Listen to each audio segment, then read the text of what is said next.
1,06,464 जो पहले से कंट्रेक्चुअल एम्प्लॉई हैं उनको उसमें पोर्ट किया गया है और वो भी डिपार्टमेंट की सहमति से किया गया है। उसमें से पोर्ट करने के लिए जो प्रपोजल था वो 1,06,000 का था, लेकिन 95,424 लोगों ने सहमति दी, वो उसके अंदर पोर्ट हुए हैं। इसी प्रकार जो नए लोग जिनकी डिमांड डिपार्टमेंट से आती है और जो अनुभवी लोग हैं, पहले से जो हमारे पास इसका डाटा है कि अनुभवी लोग हैं, किसी कारण से पहले कंट्रेक्चुअल थे, वो छूट गई, बाद में फिर उन्होंने उसको अप्लाई किया, तो उनमें 6,736 लोगों की जो दोबारा से डिमांड आई है, जिसमें से 4,380 बल्कि जो डिमांड आई है वो सिलेक्ट करके उनको हमने ऑफर लेटर दिए हैं। 4,380 लोगों ने उसमें से ज्वाइन कर लिया है। शेष का भी समय है जो उसको ज्वाइन करें। पहली बात तो ये है कि ये व्यवस्था शुरू क्यों की गई, क्योंकि बहुत से एम्प्लॉइज जो हमारे आउटसोर्सिंग पर ठेकेदार प्रथा के माध्यम से आते थे और लगातार एम्प्लॉइज के और भिन्न भिन्न ऑर्गेनाइजेशन ने कहा कि इस ठेकेदारी प्रथा को किस तरीके से खत्म किया जाए, क्योंकि ऐसे आउटसोर्सिंग के जितने भी कर्मचारी हैं उनका शोषण बहुत होता था। न उनको ईपीएफ का लाभ मिलता था, न उनको ईएसआई का लाभ मिलता था। तो इस प्रकार की बहुत सी समस्याएं थी, जिसमें से लंबे विचार के बाद हमने कहा कि ठीक है, आउटसोर्सिंग रखना तो सरकार को पड़ता ही है, क्योंकि जो स्थायी नौकरियां हैं उसके लिए हमारी व्यवस्था अलग है। वो स्टाफ सिलेक्शन कमीशन है, वो एचपीएससी है, या कहीं कहीं जो अलग से व्यवस्थाएं जो बनी हुई हैं वो सब परमानेंटली अलग से हैं। लेकिन जहां आउटसोर्सिंग किसी डिपार्टमेंट की इमीडिएट डिपार्टमेंट की डिमांड है, उसको ठेकेदारों के माध्यम से लिया जाता था, उसके लिए ये बनाया गया है HKRN।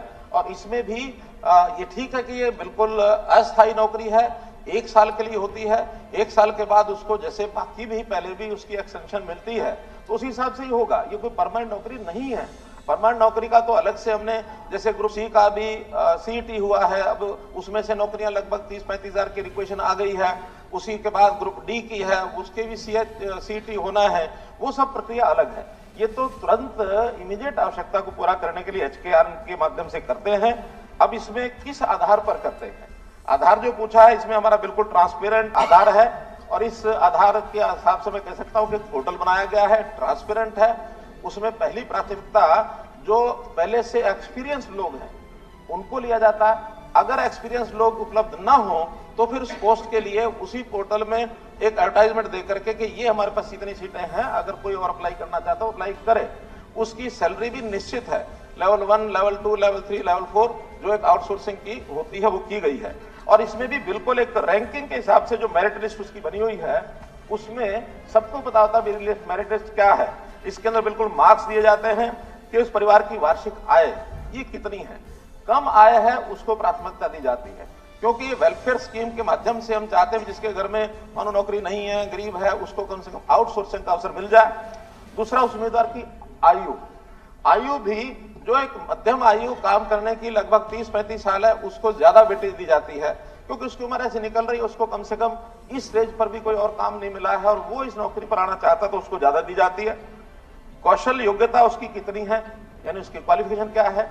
फिर उसने CET का एग्जाम पास किया है, उसके अलग से 10 मार्क्स है। फिर उसकी सामाजिक आर्थिक मापदंड, जैसे 5 नंबर देते हैं कि जिसके घर में एक भी नौकरी नहीं है, या और जो हमने 5 नंबर अलग से रखे हुए वो उसको देते हैं। ईज ऑफ डिप्लॉयमेंट, यानी जो लोकलाइज्ड व्यक्ति होगा उसको मार्क्स अलग दिए जाएंगे। अभी तो जिले में हम सेम जिले में नौकरी मिलेगी, उसको 10 नंबर अलग मिलेंगे।